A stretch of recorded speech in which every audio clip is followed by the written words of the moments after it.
За сайн байцгаана уу та бүхэнд өнөөдрийн мэндийг хүргэе. За нийслэлийн ерөнхий боловсролын 20 дугаар сургуулийн судлаа тайлгна гэсэн мэргэжлийн хөгжлийн бүлгийн танилцуулга хийхэд бэлэн болсон байна.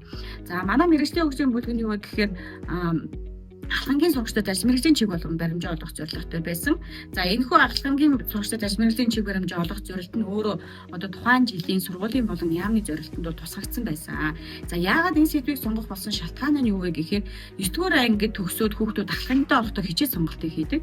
Хичээл сонголт нь өөрөө юу вэ гэхээр тухайн хүүхдийн ирээдүйд одоо эзэмших мэргэжилтэй холбоотой байдаг учраас энэ хүүхдүүд маань одоо өөрийнхөө мэргэжилтэй холбоотой зөв сонголтоо хийгээсэй гэдэг үднээс туслахын тулд бид нар ерөнхийдөө энэ хүүхдүүдийг ажил мэргэжлийн чиг баримжаа гэж юу юм бэ? Мэргэжил гэж юу? Чи яагаад энэ мэргэжийг сонгох ёстой юм бэ гэдэг асуудал руу туслахад одоо чиглэсэн ийм төсөл үйл ажиллагаа болсон байна.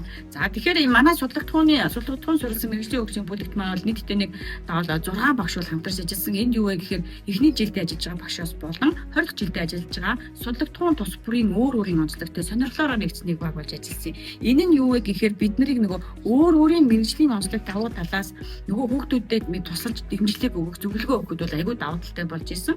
Тэгэхээр энэ нөгөө судалгатгуун суурилсан мэргэжлийн хөгжлийн бүлгээс илүүтэйгээр суралцгуун суурилсан мэргэжлийн хөгжлийн бүлгүүд илүү давуу талтай өнөөл ажиглагдсан байгаа.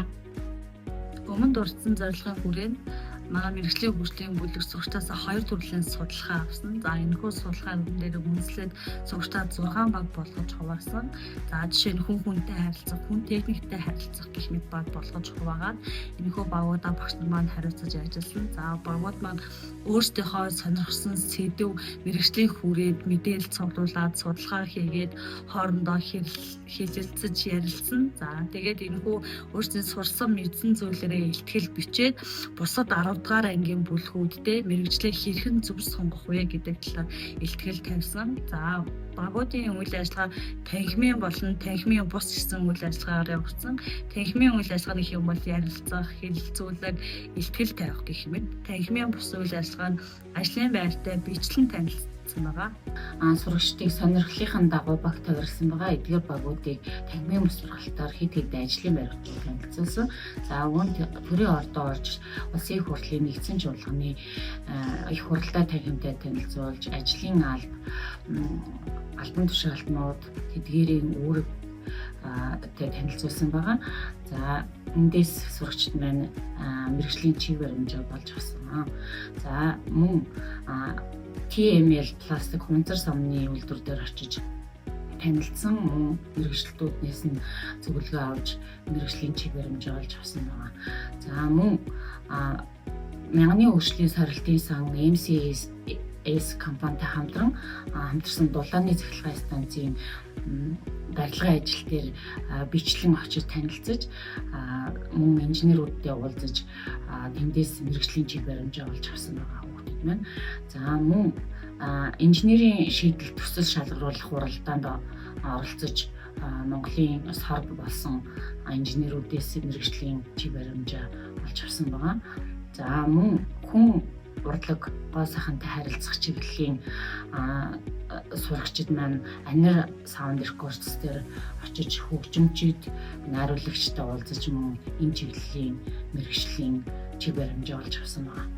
За дээрх энэ үйл ажиллагаануудыг хийснийхээ ард сурагчид маань чиглүүлэх асуулгуудын дагуу ажлын бодис бүгэлж хилцүүлэг хийж явж исэн. Энэ ажлыг хийснээр сурагчид одоо сонирхсон эргэлзэж исэн мэргэжлүүдийн талаар дэлгэрэнгүй мэдээлэлтэй ойлголттой болж одоо мэргэжлээ зөв сонгоход нь тусалсан өндөр ач холбогдолтой ажил болсон гэж үзэж байна. Мэргэжлийн хөгжлийн бүлгээрээ уг төсөлт ажлыг эхлүүлснээр сурагчид болоод гэлтгүй багш нар маань хөв хүний болон багш хүний хувьд олон чадруудыг хоригдлуулсан ийм ажил болсон. За жишээ нь гэхэд нэг зорилгын дор нэг зөвхт харж нэг зорилготойгоор ажиллаж байснаа бол хувь хүний хариуцлага болоод зорилгодоо төвлөрөх тэр чадварыг нэмжсэн болов уу гэж бодож байна. За мөн сурагчдаас судалгааны арга зүйн судалгаагаар одоо маш олон төрлийн судалгаа авсан л да. Энэ нь бол одоо багш хүний судалгааны арга зүйтэй ажиллах тэр чадварыг маань бас нэмсэн.